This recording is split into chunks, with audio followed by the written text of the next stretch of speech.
Bitcoin-fund-manager.com. We protect and grow your Bitcoin 24 hours a day, 7 days a week so that you can, well, at least most of the time. All right, now things are getting complicated. What's happening to Bitcoin? This just happened to Bitcoin. Doof. This drop was a couple percent in terms of, let's see, hold on. Let me get you an exact number. This was a 2.5% drop on Bitcoin.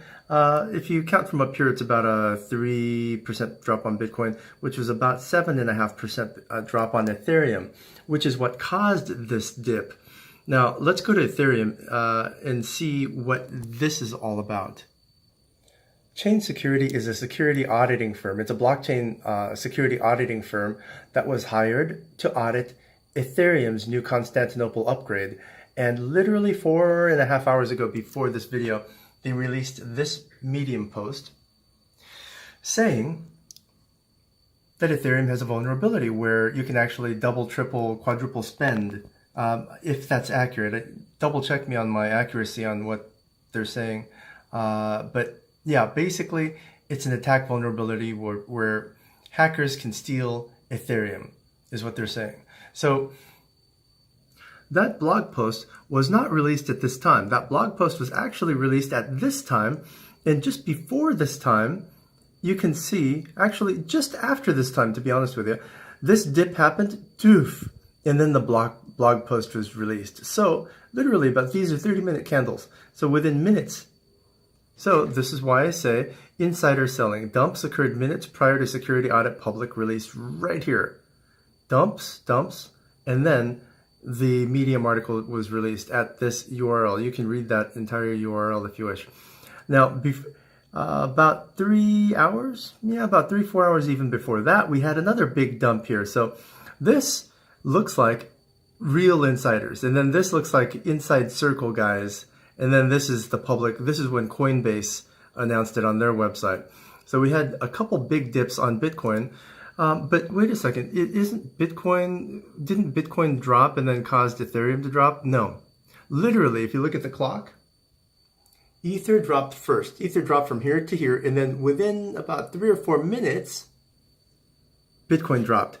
So had you been unfortunate enough to sell Ethereum here and buy Bitcoin, trade Ethereum for Bitcoin, you would have lost about 7% here, and then you would have lost another 3% here. And then if you had sold and just got really frustrated with Bitcoin and Ethereum because they both dropped and looked around and noticed that Litecoin was doing well or Ripple was unaffected, then you bought Litecoin or Ripple, they also fell another 5-6%. So you would have lost over 20% had you just kept making the most logical moves, which would be sell Ethereum, buy Bitcoin. Bitcoin still hasn't fallen.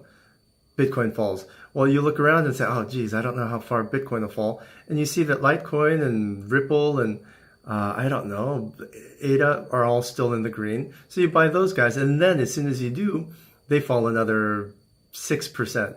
So that's exactly the chronological order in which all these guys fell.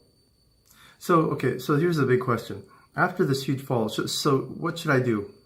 Bitcoin's fallen, Ethereum's fallen, is the sky falling? We're actually going long here. We actually opened up a long on BitMEX. Why? Because, and I'm not saying that we will bounce from here, but I'm saying that it looks like about a 55% slightly on the chance that we will bounce more than we will fall again, because, ta-da! This one's really hard to see, guys. This is really, really hard this is an inverse head and shoulders that's super bullish, and it's really hard to see because the left shoulder is actually a wick. The left shoulder is so thin. I dated this girl once that had no shoulders, literally. She had nice hips, but her shoulders were just so narrow. She could walk through, like, anyway, she could walk through a jail cell with no problem. But I guess she'd get stuck at her hips. But this is so narrow. This technically, I just kind of exaggerated this left shoulder. This left shoulder should just be about as wide as a pixel, is how wide it should be, because this dip created the cash vacuum. It created the buy vacuum to create a left shoulder. So I guess you could kind of draw it this way since you had another wick here, but in reality, this is the entire width of the shoulder from, just 1 pixel from here to here. Anyway, you take that, and then you go to the head, and you go to the next shoulder, the right shoulder, and yeah, you've got a really clean inverse head and shoulders, plus the fact that the harmonics point is right here. This is the strong support. This is the breakout zone for the harmonics. If you bounce up this far, literally if you bounced up about this high, that validates this harmonic. So what that means is that we're sitting on harmonic support, a huge, actually really, really huge harmonic support. I'm not even going to show you again. It's in one of the older videos, older meaning 2-3 days ago.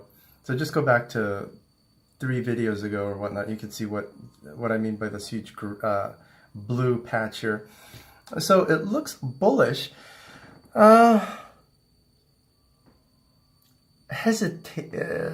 Apprehensively or cautiously, because we still could fall further, but this is pretty strong support. So what we did was we at least took a position and we're ready to untake it. We're ready to drop the position if the scales turn the other way. So this is the decision you've got to make now. You're either going to hold Ethereum because here, let me get back to that. This dip was probably an overreaction. If you look into the technicalities of this release, it says, are there vulnerable smart contracts out there? A scan of the main Ethereum blockchain using data available from eve.org did not uncover vulnerable smart contracts. Did not uncover vulnerable smart contracts. We're working together with members of S-Security.org, a working group to expand the scan of the complex smart contracts which have not been decompiled yet, especially decentralized exchanges which frequently call other... Basically here, look.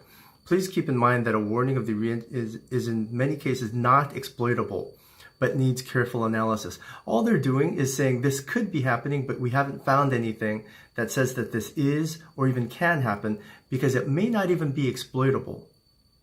This may be a false risk, is what they're saying. So they need more time to analyze. And what they're going to do is on Friday, they're going to commit to another date for the Constantinople upgrade. So we only have 2 days left, which means normally 2 days before something happens, there's a bunch of buying. 2 days is the insider buying time limit. And right now it's already 2 days before their announcement. So if they say 2 days later that, hey, we're going to go ahead, then all the insiders are going to start buying now. So while there might be one more dip here in Ethereum, even if there is, holding should be okay, because it really looks like this bug issue was overreacted to right here. So we're probably oversold, and the further down we go, the stronger we're going to bounce up.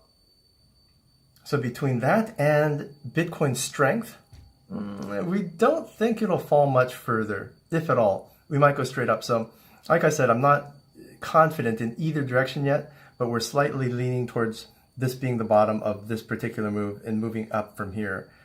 That's the direction we're leaning right now.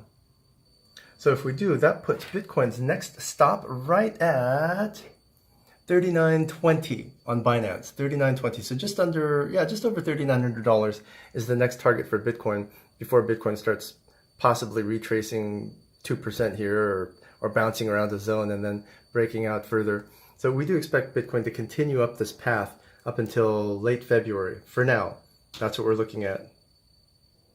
If you have over 20 Bitcoin of active investments, you can find us at bitcoin-fund-manager.com. We protect and grow your Bitcoin 24 hours a day, 7 days a week so that you can